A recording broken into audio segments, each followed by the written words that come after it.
La communauté internationale pense ce 7 novembre aux écrivains africains, mais pensez vont à la mémoire de Jean Plia, l'un des meilleurs au Bénin. Mesdames et messieurs, bonjour, la charpente de cette édition.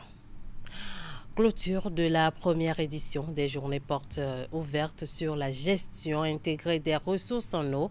Les avancées opérées dans le domaine au Bénin ont meublé les débats 48 heures durant. Les précisions dans ce journal.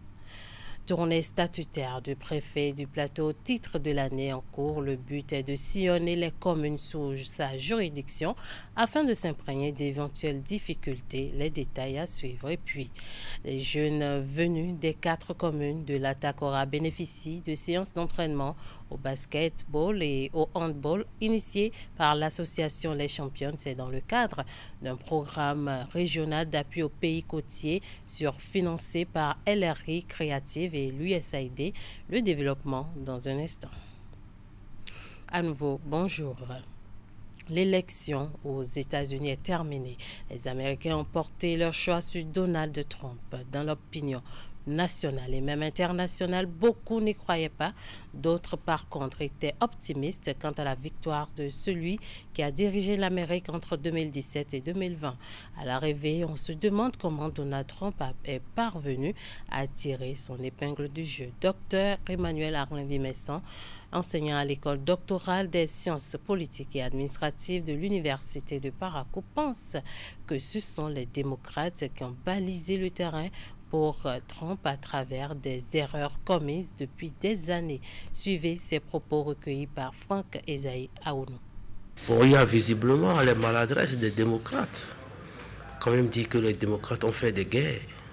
Biden n'a fait que des guerres durant tout son mandat, à part son retrait de l'Afghanistan, mais il n'a fait que des guerres. En plus, l'économie américaine a plombé. La guerre en Ukraine, après près de 11 paquets de sanctions, et toute l'OTAN n'est pas arrivée à venir au bout de la Russie seule, qui s'est constituée maintenant en coalition avec les pays d'Asie, etc., qui ont entamé le processus de construction et de renforcement des BRICS, et en plus qui a entraîné la dédollarisation de l'économie américaine, parce que le dollar, c'était quand même une source économique très importante pour les États-Unis. Donc les Américains ont vu tout ça là. Ils l'ont ressenti dans leur quotidien. Et les sondages n'ont pu rien faire. L'autre constat qu'on peut faire, c'est que les démocrates, visiblement, n'ont pas tiré le son des dernières élections qui ont permis à Trump d'avoir le dessus sur Hillary Clinton. Tout leur électorat s'est effondré. Les Noirs et les minorités latino qui votaient pour eux, ils ne l'ont pas fait, parce qu'ils n'ont rien fait. Obama n'a rien fait pour les Noirs. Donc, l'Américain, dans un système libéral, il veut un minimum de sécurité de l'emploi, et il doit gérer le quotidien. S'il y a un président qui ne peut pas vous aider à sauvegarder votre emploi, pourquoi allez-vous voter pour celui-là? Trump avait dit, je vais construire un mur, je vais taxer les entreprises chinoises, etc. Il n'y a rien de ça. En plus, Kamala Harris, elle sort de nulle part. Avec quel héritage elle veut gouverner la première puissance? La guerre entre l'Ukraine et la Russie, la question de l'immigration avec à la clé l'expulsion annoncée de près de 11 millions d'immigrés aux États-Unis, l'économie américaine et l'Afrique sont entre autres les gros dossiers qui attendent de prochains locataires de la Maison-Blanche. Donald Trump les a évoqués tout au long de sa campagne, mais dans les faits, parviendra-t-il à réaliser ses rêves, promesses électorales et engagements pris vis-à-vis des Américains et à quel prix? Suivez les éléments de réponse du docteur Emmanuel Arlin-Vimesson. Bon, la priorité, il va chercher à arrêter la guerre en Ukraine, qui est un gouffre pour les États-Unis. Même si les États-Unis empruntent de l'argent et affaiblissent l'Europe est un grand marché pour les États-Unis. Donc, et les difficultés de l'Europe n'arrangent même pas les États-Unis, même si stratégiquement les États-Unis veulent s'affirmer comme une puissance même en Europe. Donc il va chercher à arrêter la guerre. Mais est-ce qu'il en a les moyens? Comment est-ce qu'il va procéder pour arrêter cette guerre-là? Bon, c'est évident, il a des complicités avec Poutine. Vous ne voyez pas tout le jeu qu'ils ont fait. Poutine a fait semblant de soutenir Kamala Harris, sachant très bien que les Américains ne veulent pas de lui, pour orienter le vote vers Trump.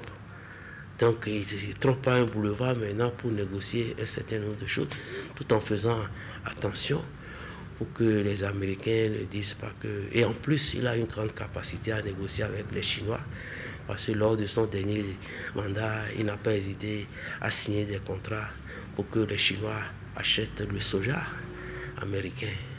Il n'y a eu rien de tout ça là avec Biden. Et la question de l'immigration? Bon, ce n'est pas une question vraiment fondamentale. Ça dépendra de la capacité des États-Unis à attirer, à faire des États-Unis un rêve, un pays d'attraction. Si les Africains ne voient pas ce qui va les arranger aux États-Unis et que les Chinois et Poutine construisent des centrales nucléaires en Afrique où nous pouvons acheter des industries, transformer nos produits, etc. Quel intérêt aurions-nous à aller aux États-Unis? Ça renvoie à la question de l'hégémonie, une hégémonie américaine qui est toujours contestée, et renvoie finalement à la question de la stabilité hégémonique en sciences politiques. 11 millions d'immigrés aux États-Unis et il a promis les expulser tous.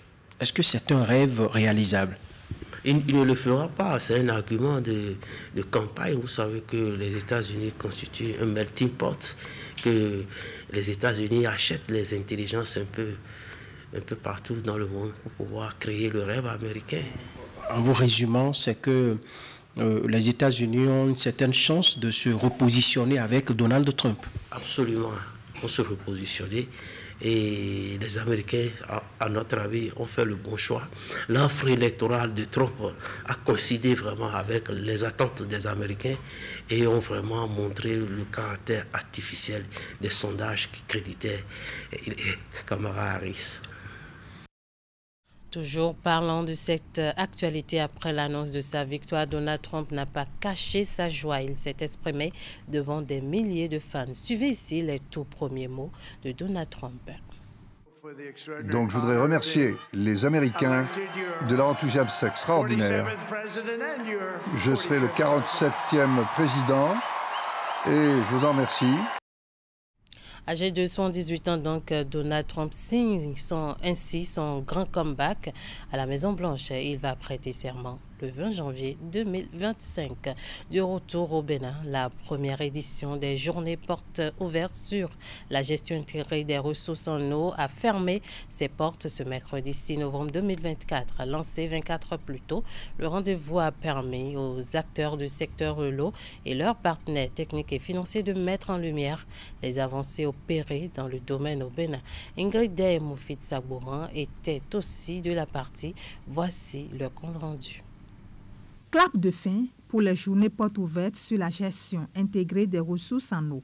La rencontre de 2 jours a permis aux participants de toucher du doigt les innovations opérées dans le secteur.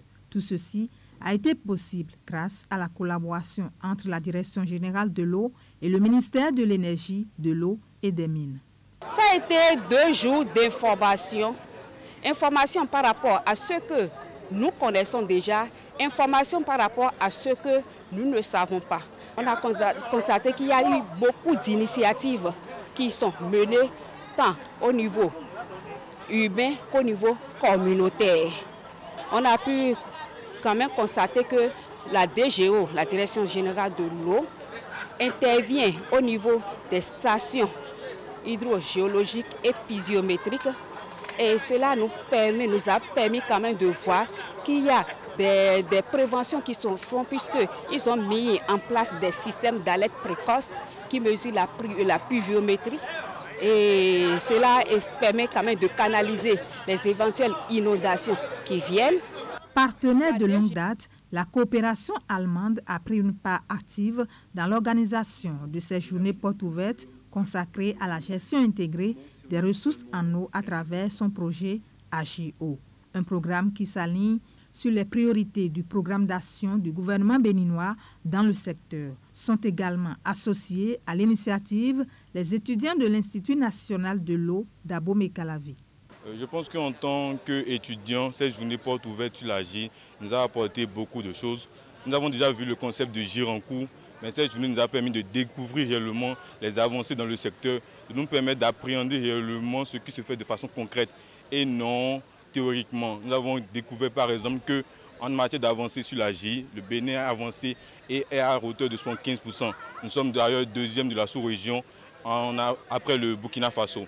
Et c'est une journée qui nous a permis de découvrir énormément de choses. Les stands étaient particulièrement très animés. Nous avons découvert assez de matériel qui utilise la DGO pour les sondages, pour la mesure des hauteurs d'eau dans les fleuves avec le linéomètre automatique et beaucoup d'autres aspects.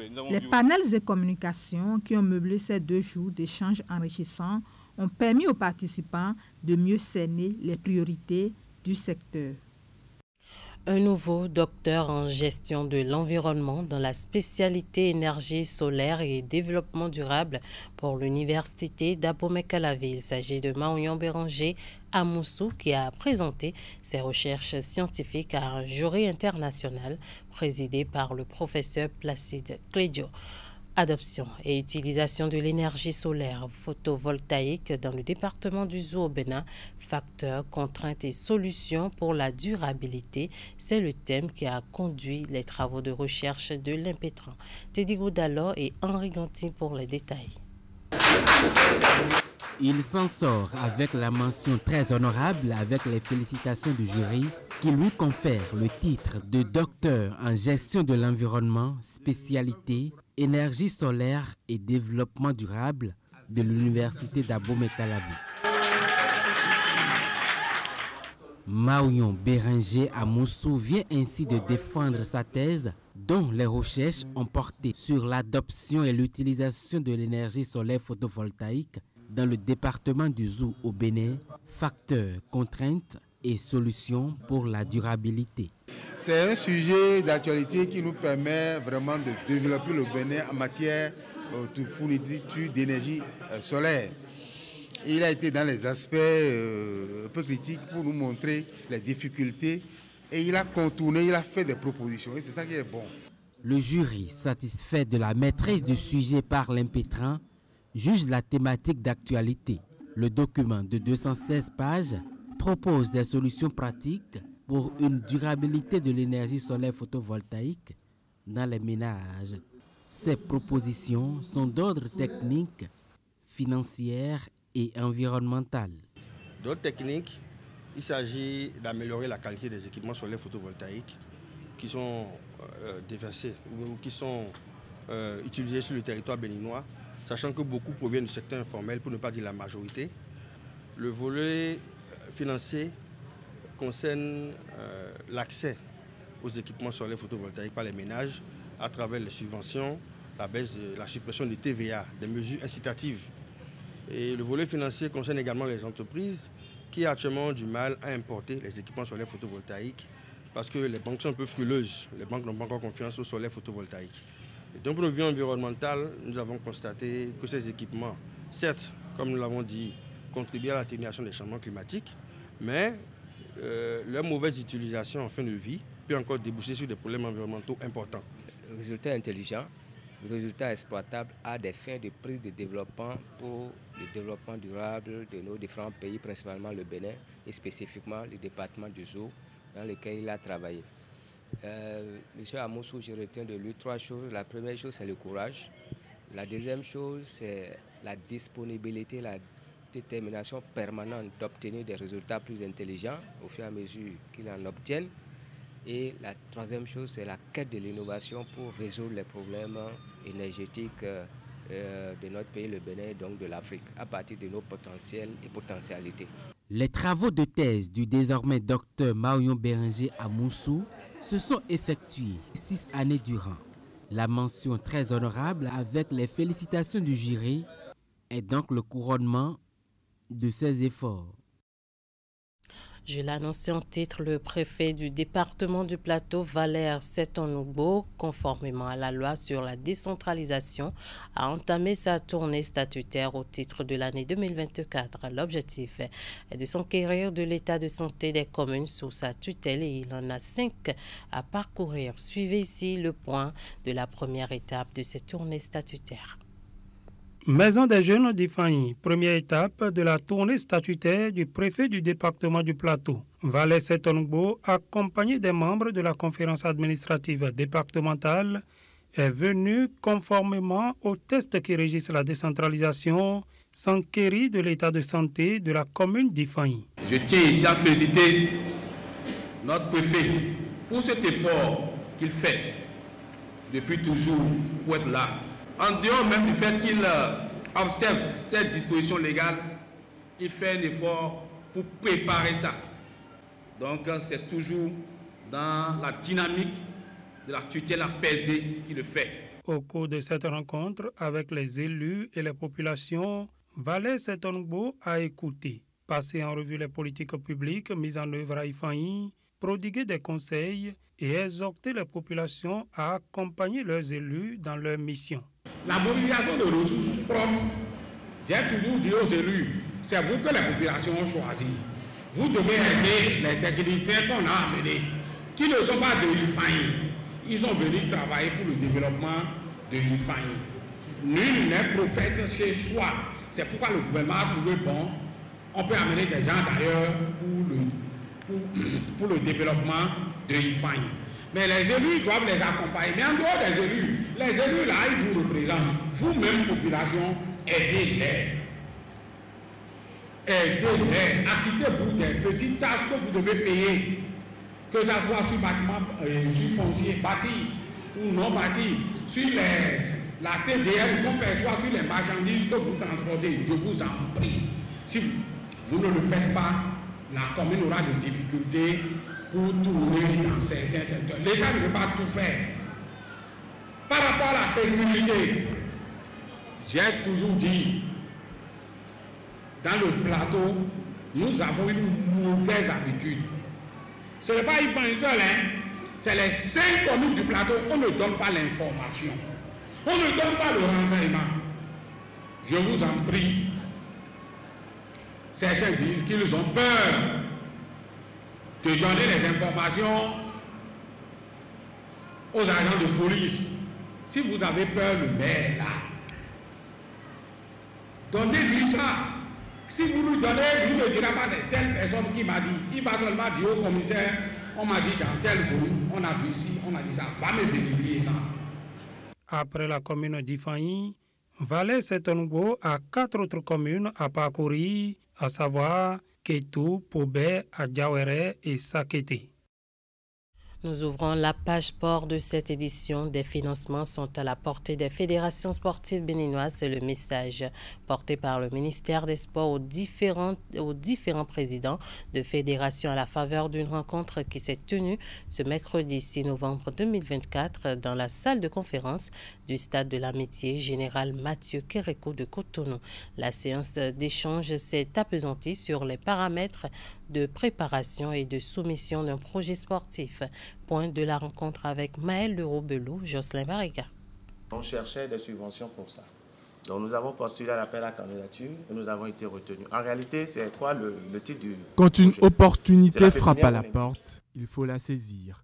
Et pour bénéficier de celle-ci, il faut être informé. Dans les toutes prochaines semaines, l'ambassade de France au Bénin va lancer le projet dénommé « Vivre ensemble par le sport » à l'intention de toutes les fédérations sportives et des organisations de la société civile. Cette rencontre avec les présidents de fédérations, initiée par le ministère des Sports, loin d'être anodine, représente la fenêtre idéale pour leur apporter la bonne nouvelle.